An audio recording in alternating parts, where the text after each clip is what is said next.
Here's a blast from the past that you might remember if you're what I would call an OG viewer. I had a little series on this channel where I made a theme park with Create. It started out with a working log ride. I made a drop tower. I even tried making the Tower of Terror. It was okay, but I was forced to the constraints of vanilla Create. Vanilla? I say vanilla like it's not a mod. I mean, Create without add-ons. And then Create Interactive released. And if I set up this little interact me thing here on my oak plank and I turn on this mechanical bearing, I can interact with what's moving, which means I can set up another mechanical bearing on here. Kind of hard to do when it's moving around. Boom. I can make that spin too. And now I have two mechanical bearings spinning together and I can sit on here and I spin. My immediate thought when I saw this was I have to go back to my amusement park. I have to make something with this. And then I forgot about it. Until today, let's go ahead and make a new ride with Create Interactive. Okay, I have no idea what I've made here. What if I just make this spin?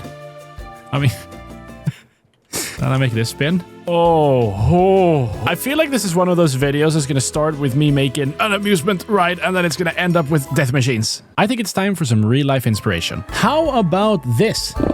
Okay, this thing is going to be very easy to make. It's just one mechanical bearing here and then another one here spinning the thing that you sit in, like that. If I power this now, it's going to start spinning. The problem is you're going to have to switch the rotation, and whenever you switch the rotation, it just boom, instantly goes over from turning to the right, turning to the left. That's not very swingy or realistic at all. So the challenge with this ride is going to be, how do we make it swing realistically?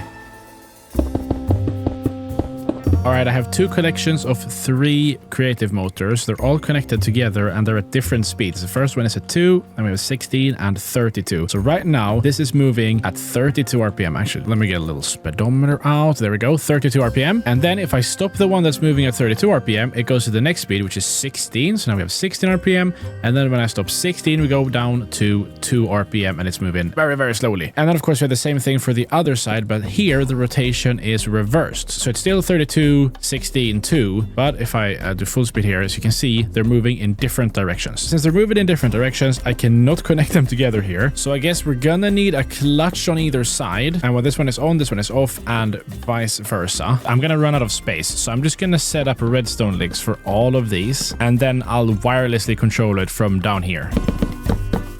I'm trying to code the redstone links here so I remember the different frequencies. Diamond is for 32 speed, iron is for 16, and coal is for the slowest 2 speed. I think I can make this work. Now, the first thing I need to do is make sure that the clutches aren't turned off at the same time like they are right now. So controlling it with these redstone links, I'm gonna make it so that when I power this one is turned off. And when I remove this, that one turns on. Ha! There is probably a better way to do this, but I am no redstone genius. Let's connect that and do the first test. It should start moving now. Ooh. Too fast, way too fast. It's spinning to the right, so if I power this, it should... Yes! Slow down! And then, of course, we can go up here and place out a redstone torch. And, okay. Oh, no. Oh, no. I broke the bearing. I think we should be good now if I turn it on. Yep. Let's make the left one just as slow. And now...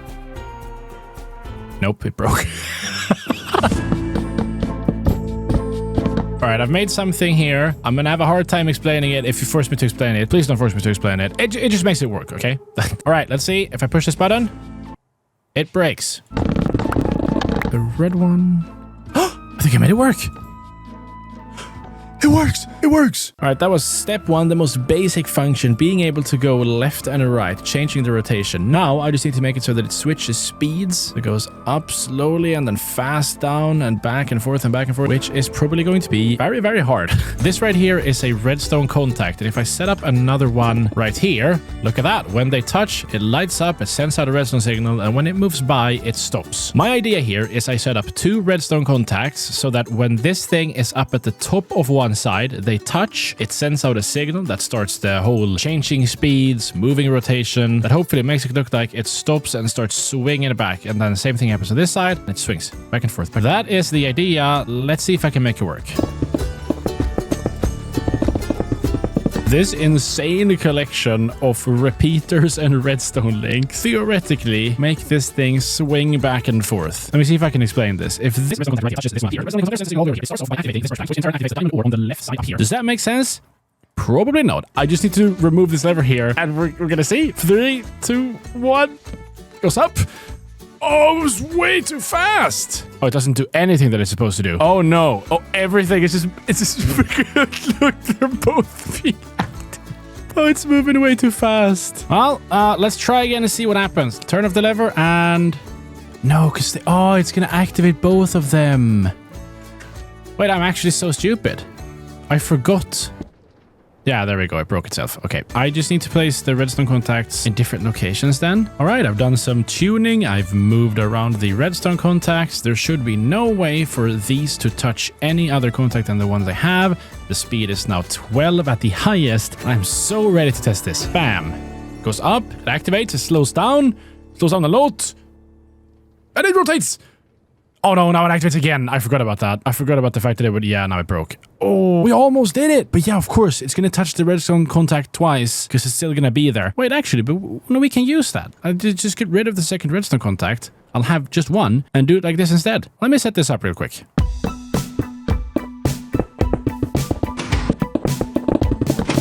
All right, everybody. This is how it works. The redstone contacts touch, sending a signal to this redstone link, and then it goes through this red block here and does the first rotation shift thing. One of the signals go over here, but just end up in nowhere because there's not a block here. We need a block right here. But oh, what happens? 20 ticks after this thing gets activated, they switch. And then when it touches again, it switches again. Now I just need to do some counting and figure out what delay I need on the green side, because obviously I don't want it to start turning back and forth up there. I need it to go all the way over here before it activates the redstone links down here. I'm just gonna set it to 2 seconds for now. I don't know. Let's turn on the beast and see where we end up. Boom. Okay, it goes up.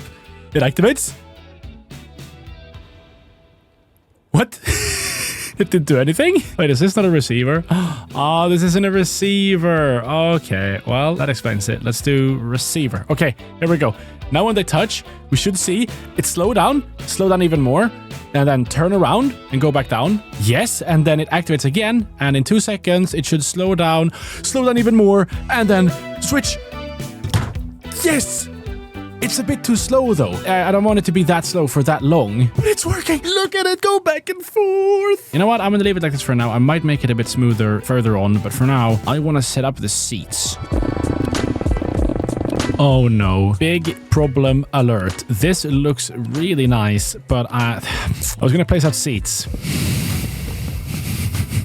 These blocks are not placed in the direction that it looks like. They were initially placed like this, glued together and then rotated down, which means the seats, which are blocks that you can't rotate, they sit in this direction. Can you wrench a seat? You can't, right? Nope, I'm sitting in it. I can place out a mechanical bearing behind it, make it so it only places when the anchor is destroyed, and then rotate the seat into place like that. As you can see, it's... Oh no.